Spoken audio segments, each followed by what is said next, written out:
గ్రంథాలయ సంస్థ చైర్మన్గా ఛాయం తీసుకోవడం జరిగింది. గ్రంథాలయాల పరిస్థితులు ఎట్లా ఉన్నాయి, ఎక్కడ ఏమైనా లోటుపాట్లు ఉన్నాయా, సవరించాల్సిన ఏమున్నాయో తెలుసుకోవడానికి ఈరోజు వివిధ గ్రంథాలయాలు విజిట్ చేస్తూ అందులో భాగంగా ఇక్కడ శంకరంపేట రావడం జరిగింది.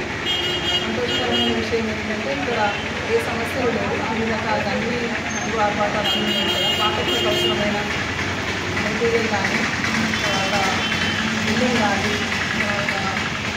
చైర్స్ కానీ, టేబుల్స్ కానీ ఏ లోటు లేదని నా ఏదైతే గణేష్ గారు చెప్పడం సంతోషకరమైన విషయం. ఇంకా ఎక్కువ మంది ఈ గ్రంథాలయాన్ని వినియోగించుకోవాలని మా అభిలాష.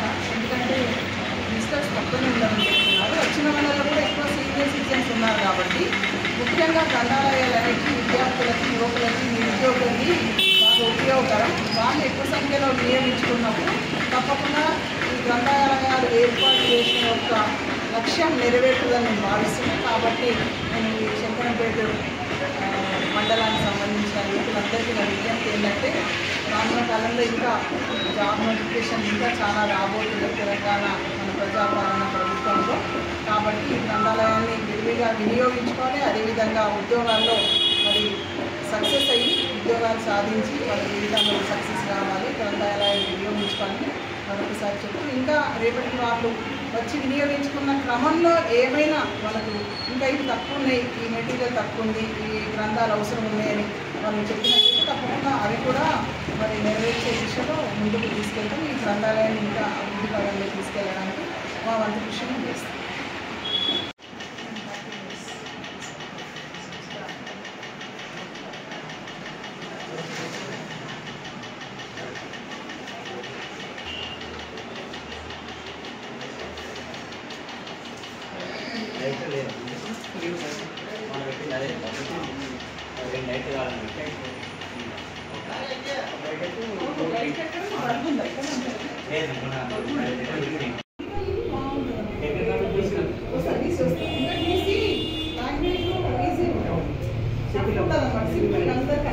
అందుకని డీసీ ఉంటే లైబ్రరీ చేస్తుంటారు కూడా బాగా